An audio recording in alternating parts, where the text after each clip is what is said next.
This latest Red Sox series felt like there was a ton of things going on and it felt like it took forever. But my biggest takeaway, it looks like this Red Sox team may be starting to heat up a little bit.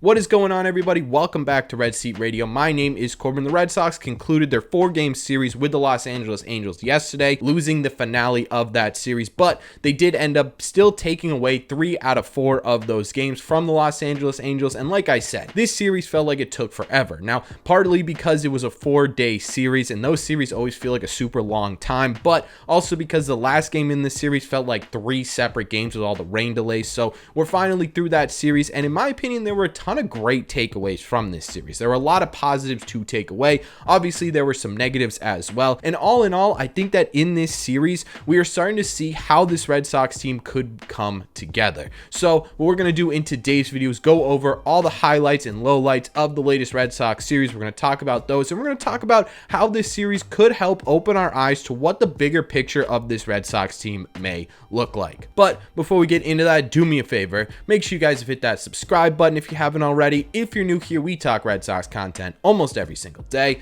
Also, make sure you guys have hit the like button on this video as well. Helps these videos out a ton, and it would mean a lot to me. Thank you all very much for clicking on this one. Let's get into it. As always, let's start by breaking down the offense in this series. We're going to start with a guy who we really already know is going to be scorching hot, and that is Rafael Devers, because he just is absolutely tearing the cover off the baseball right now. He had 2 more home runs in this series as well as a double, and with those 2 home runs, he moves into the second most home runs in all of Major League Baseball. Again, a guy who we really don't need to be reminded of how hot he can be, but it's always nice to show Rafael Devers home runs on this channel, and on top of that too, he is poised for a huge offensive season if he continues this pace. But we also got offense from a lot of other guys in this series, including some pleasant surprises. Yu Chang had a full game of just offensive powerhouse in game 3, snapping an 0 for 26 between last year and this year with the Red Sox. In one game, he had a 2-run home run and a really important RBI single later in the game as well. Now, I'm not really expecting much from Yu Chang in terms of offensive prowess for the rest of the year, but it is nice to see him do something every once in a while. Again, this isn't something I'm expecting to become a trend, but there are guys on this offense who we really needed to see a trend in the right direction in terms of offensive prowess, and we started to see that in this series. Kike Hernandez, who got off to a really slow start, had a really nice series. He has a little nice 4-game hitting streak going on right now with a hit in every single game, including 2 doubles, something that I really like to see from Kike Hernandez, which was troubling him at the early stages of this season, which we're still in obviously, but the really early stages of this season is that he only struck out twice in this series. So that is now 2 really decent offensive performances from Kike in the last 2 series. So hopefully we're starting to see him kick it up a notch, because again, this offense desperately needs him and the guy we're going to talk about next to start producing offensively. And the guy we're talking about next is Justin Turner, because Justin Turner had his first home run in a Red Sox uniform over the weekend. It was a 2-run shot into the monster seats, and he was pretty close to hitting a second one too in the final game of this series. One thing I want to point out is right now, after this series, Justin Turner is hitting 271 with a 112 OPS plus, which is fantastic, right? He is now an above average hitter, which is exactly what this Red Sox need. Obviously, that OPS plus is going to need to trend up probably towards 120-ish to start really seeing his production value increase. He'd been hitting the ball pretty well in the last couple of series, but if he can add that power stroke to his at-bats, we could be in a really good spot here. Alex Verdugo also continues to be one of our most consistent hitters at the plate in 2023, if not our most consistent. He had a hit in every single game in this series. His OPS plus is now up to 121, well above league average production. Absolutely fantastic. We're starting to see the Red Sox lead him off versus lefties, which is awesome. I think that's exactly where he needs to be. He's a guy who doesn't have a ton of power, but is spraying the ball all over the field and getting on base at a pretty insane clip. So Alex Verdugo, keep doing your thing. The reason I started this video by saying the Red Sox are starting to heat up a little bit is because we saw sort of our key players, right? Devers, Adam Duvall before he went down, really bolster this offense up. Alex Verdugo can be added in that category as well, but we were sort of missing that production from the role players on this team. In this series, you started to see it from guys like Kike and Justin Turner, who were essential to this Red Sox offense, and we're starting to find out why they are essential, because what they could do at the plate when they are playing at their best is fantastic, and it's really going to help this Red Sox team out. But outside of those two, we also saw a lot of production from guys who are typically role players on this team, specifically in the bottom of the lineup, right? Connor Wong was getting some hits, and he had a pretty good series. Rob Refsnyder had a pretty good series. We mentioned Yu Chang. Tristan Casas was putting together really good at-bats, and he had a couple of hits in this series as well. Now, obviously, there are some negatives within this Red Sox offense still. Tristan Casas still hasn't fully put it together at the plate. Christian Arroyo has been ice cold. I don't even know if he had a hit in this series. And Masataka Yoshida has been off to a rough start as well. And before we start panicking about Masataka Yoshida, he is still adjusting to major league life, right? Not just the pitching, but being a major league hitter and being a part of Major League Baseball in an entirely different country. And on top of that too, he is coming back from injury. So in my opinion, we don't need to panic about Yoshida yet. He's going to need patience and time. And I know those are two words that Red Sox fans hate to hear, but that's really all we can do for Yoshida right now. But outside of this, I would say the offense in this series was really successful. Like I said, in my opinion, my biggest takeaway was that yes, Rafael Devers is still mashing, but we are getting production from the bottom of the order, and especially from guys who we needed to get production from after Duvall went down, which is a really great sign for this Red Sox offense. Now let's take a look at the pitching in this series as well.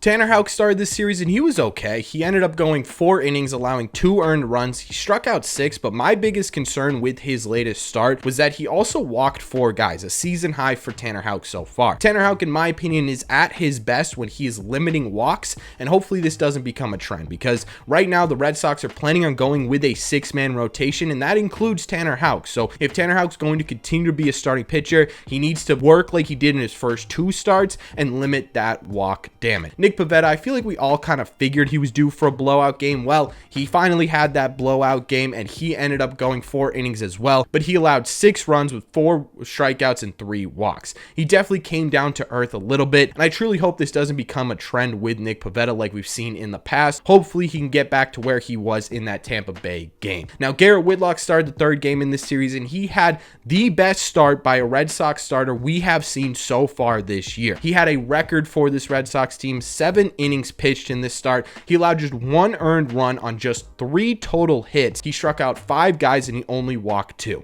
Incredible, right? Now, Garrett Whitlock is still in the early stages of getting back and getting into a rhythm, but if this is what we can see from Garrett Whitlock throughout the 2023 season, we are going to be in a really great place. Now, obviously, you can't come to any conclusions off of just 2 games, but that was a great turnaround from Garrett Whitlock, going from his first game where he got rocked a little bit by the Rays to shutting down one of the most prolific offenses in baseball, at least in terms of names in that offense. Bayo got his first start of the season, and it was a rough debut, but hey, everyone in this rotation's had a rough debut so far this season, so I'm not going to put too much weight on that. He ended up only going 2 2/3 innings with the rain delay, but he allowed 5 runs on 8 hits. The good news is he only walked 1 batter and struck out 5. Again, kind of a rough game, but he was also a pretty rough game to debut in. It was rainy, it was at 11, then it was at 12. He was against the 2 best players in the world. There were a couple of rain delays. All of this to say, I'm not worried about Brayan Bello. I'm just happy he's back on this team. The bullpen in this series was absolutely fantastic. There's one guy that we need to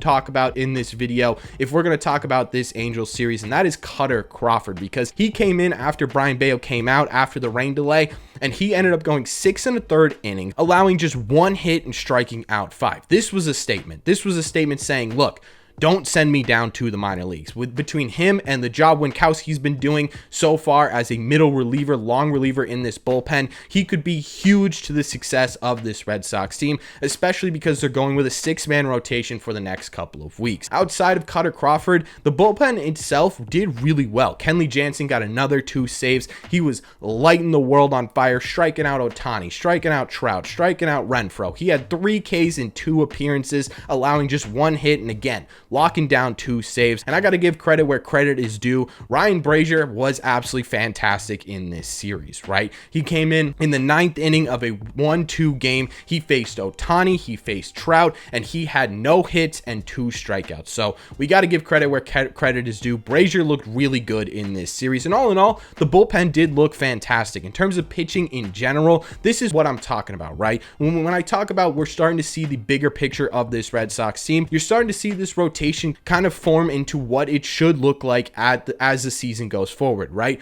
Whitlock having fantastic starts, Bayo coming back to the rotation, Tanner Houck having a decent start. Outside of Nick Pivetta, this rotation in this series looked really, really good. And I think in general, this is sort of what we're going to see going forward from this Red Sox rotation in terms of Whitlock, Bayo. We're going to add Paxton in at some point, right? And in general, I would say the pitching in this series was really great. Outside of that one start from Nick Pivetta, we were gifted a lot of stuff in this series. There was 2 catcher interference calls on the Angels in the second game. There was a bunch of errors by Anthony Rendon. So yes, they were gifted some of these wins, kind of, but this Red Sox offense in general was fantastic, right? You started to see, again, like I said, those key role players come into form. You're starting to see the rotation settle down a little bit, and you're starting to see what the bullpen can really do. This, in my opinion, is what the bigger picture of this series means in terms of the rest of the regular season, because up until this point, we've had a bunch of different question marks all over this field, right? Who's going to step up when Adam Duvall goes down?